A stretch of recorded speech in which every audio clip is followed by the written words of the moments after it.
ओम शांति बहन। आज की मुरली ने तो सच में अंदर तक हिला दिया। खासकर ये बात कि हम सीधे बाप से पढ़ रहे हैं।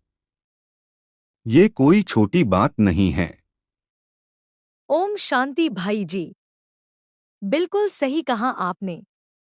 सोचिए, दुनिया में लोग कितनी पढ़ाई करते हैं, कितने गुरुओं के पास जाते हैं, लेकिन हमें तो स्वयं परमपिता परमात्मा पढ़ा रहे हैं। ये समझ ही अपने आप में कितना बड़ा सौभाग्य है। हाँ, और मुझे आज एक बात और बहुत गहराई से समझ आई। बाप सिर्फ हमारे पिता ही नहीं हैं, बल्कि टीचर और सतगुरु भी हैं। तीनों रूपों में वही हमें संभाल रहे हैं। सही है भाई जी। पिता के रूप में प्यार देते हैं, टीचर के रूप में ज्ञान देते हैं और सद्गुरु के रूप में हमें वापस घर ले जाने का रास्ता दिखाते हैं। यही तो उनकी असली ऑक्यूपेशन है, जो सिर्फ हम बच्चे ही जानते हैं। और दुनिया के लोग, उन्हें तो ये भी नहीं पता कि भगवान कब आते हैं, कैसे आते हैं और क्या करते हैं। वे बस पूजा करते हैं, पर पहचान नहीं है।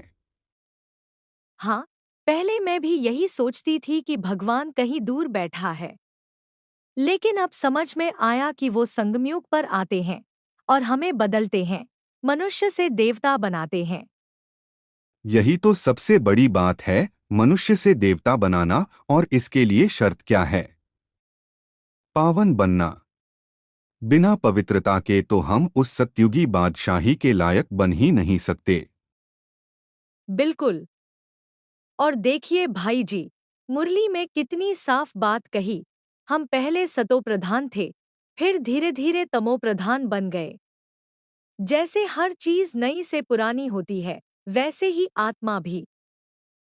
हाँ, ये उदाहरण मुझे बहुत अच्छा लगा। बाल, युवा, वृद्ध। इससे समझना आसान हो जाता है कि ये दुनिया भी कैसे बदलती है।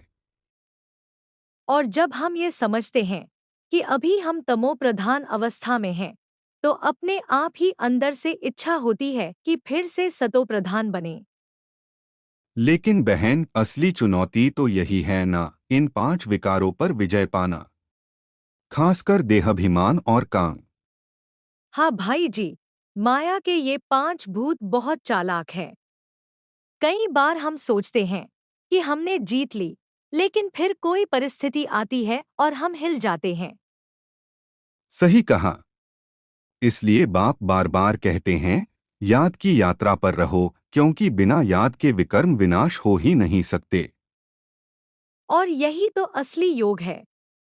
पहले मैं सोचती थी योग मतलब सिर्फ बैठकर ध्यान करना, लेकिन अब समझ आया कि हर काम करते हुए बाप को याद करना ही सच्चा योग है। बिल्कुल। चलते फिरते, उठते बैठते, हर समय अगर ये स्मृति रहे कि हमको बाप पढ़ा रहे हैं, तो जीवन ही बदल जाता है। और देखिए भाई जी, एक और बात बहुत अच्छी लगी। यह अंतिम जन्म है। अगर हम इस जन्म में पवित्र नहीं बने, तो फिर मौका ही नहीं मिलेगा। हाँ, ये सोचकर ही जिम्मेदारी महसूस होती है। क्योंकि जो पुरुषार्थ अभी करेंगे, वही हमारा पद तय करेगा। सिर्फ इस जन्म के लिए नहीं, बल्कि पूरे कल्प के लिए। और ये भी कितना सुंदर है कि बाप हमें डराकर नहीं, बल्कि प्यार से समझाते हैं। कहते हैं, तुम मेरे बच्चे हो, मैं तुम्हें स्वर्ग का मालिक बनाना चाहता हूँ। सच में ये तो अनोखा संबंध है। दुनिया में कोई टीचर ऐसा नहीं कहेगा कि मैं तुम्हें राजा बना दूंगा। और एक बात मैंने नोटिस की, जब हम अंदर से भरपूर होते हैं, तो वो हमारे चेहरे से दिखता है। आज के वरदान में भी यही बताया गया। हाँ, चेहरा ही सेवा करता है। अगर हमारे अंदर शांति, खुशी और पवित्रता है, तो बिना बोले ही दूसरों को महसूस होता है।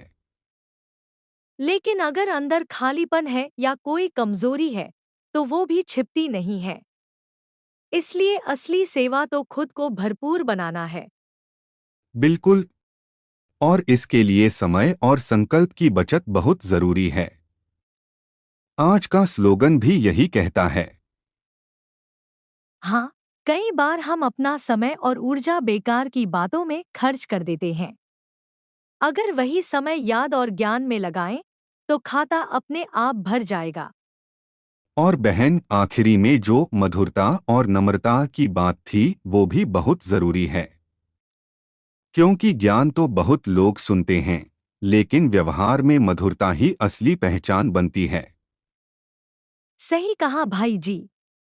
अगर हमारी वाणी मीठी है, दृष्टि मीठी है, तो हम खुद भी खुश रहते हैं और दूसरों को भी खुश रखते हैं।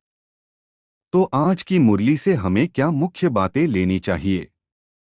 मेरे हिसाब से पहली, हम सीधे बाप से पढ़ रहे हैं, इस नशे में रहना। दूसरी, हर हाल में पवित्र बनना। तीसरी, याद की यात्रा को मजबूत करना। और चौथी, मधुरता और नम्रता को जीवन में लाना। बहुत सुंदर बहन। अगर हम ये 4 बातें पक्की कर लें, तो निश्चित ही हम सतयुगी बादशाही के लायक बन जाएंगे। बिल्कुल भाई जी। चलिए, आज से और ज्यादा ध्यान देंगे, हर संकल्प, हर शब्द और हर कर्म पर। ओम शांति। ओम शांति।